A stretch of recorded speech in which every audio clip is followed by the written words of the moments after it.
Have you seen the photos of Royal Melbourne from the drone?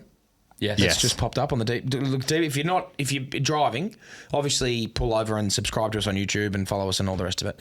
But then get on Instagram and look up DP World Tour because they've just put a few photos up from the drone at Royal Melbourne and it looks just phenomenal. Can you? My God! Without losing your membership, can you talk to us about if I played Royal Melbourne because I've never stepped foot in there.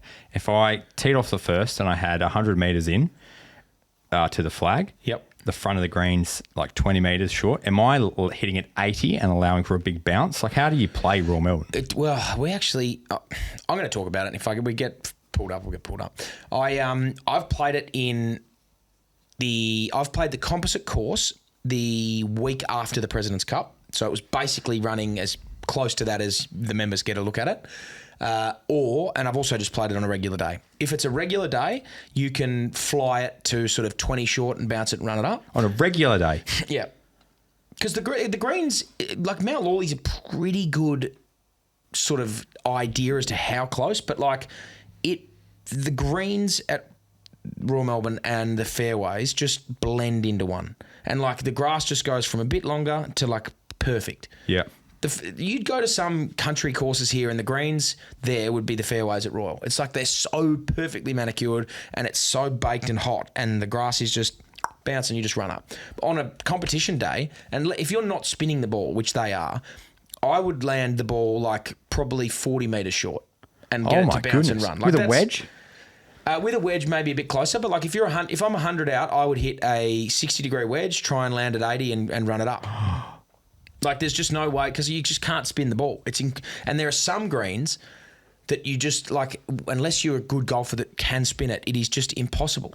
Like I'm trying to land it 40 short to just creep on the front. Is that similar to links golf then as well? Is that how links is played? Yeah. So I was thinking, how is Rory going to go with it? But if it's similar to playing an island, I think he'll go. Well, the thing is, like, you've just got to be able to control the spin of the ball to the point where you've got, you can stop it. Like if you can confidently say, I'm going to hit this ball and stop at 80, you'll be okay. It'll be still very, very difficult. For someone like him, you'd think he'd have to get there a week early and just play, work it out. You'd have to. What sort of... I think you might have mentioned it, but I was actually just trying to look for the photos that you were talking about. Well, I've got them up, mate. They're stunning.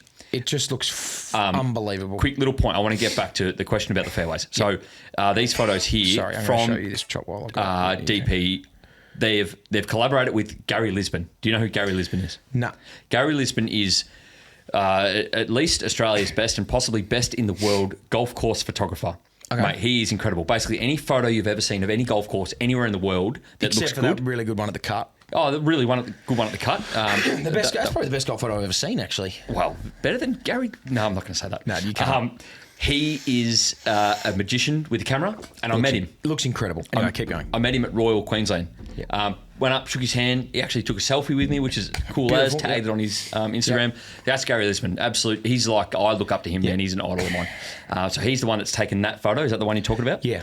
One of the most stunning. I don't know if you can see that on the camera there, but that is just one of the most gorgeous photos. Is that late afternoon? Late afternoon. Yeah, well, that would be sun going back that way. That is a sun setting image. And the good thing about that right now over there is daylight savings. You've got, like, you can honestly, you just can play until like 8 o'clock, 8:15, and it's still sunny and like it's just perfect over there. So if you want to watch some golf this week, tune in because it's going to look spectacular. I'm really keen to watch that. It'll look really good. Question about the fairways. Yeah. So, did you say are they taking divots out of the fairways, or is it more like Tiger wouldn't? But no, they'll take divots. Okay, yeah, but in the sense of like, when I go and play at like Secret Harbour, like you can't take like a deep divot, like you just sort of like skimming the grass off the top. You're not taking massive chunks there. The fairways are hard enough. Yep. Like you're not getting your club chunking out a 1.5 foot beaver tail. So you're just hitting a nice. If there is a divot, you're taking it. I like chipping off that stuff too, like the harder stuff, like using the bounce. Like it's really hard. Not really hard because I've done it a number of times, but like chunking chips, thinning is your issue there. Yeah, which bouncing is and the drop kick. It's great because you're only bringing in one type of mistake that you can have with the chip. But unless you're a professional, like you're very rarely chipping around. You're putting all the time off the greens. I just assume that I'm short. Yeah. I just assume I'm short-sided with the bunker in front of me. That's that's the worst-case scenario the time. That's fair. It's a really, really magic spot to watch and play golf if you ever get a chance.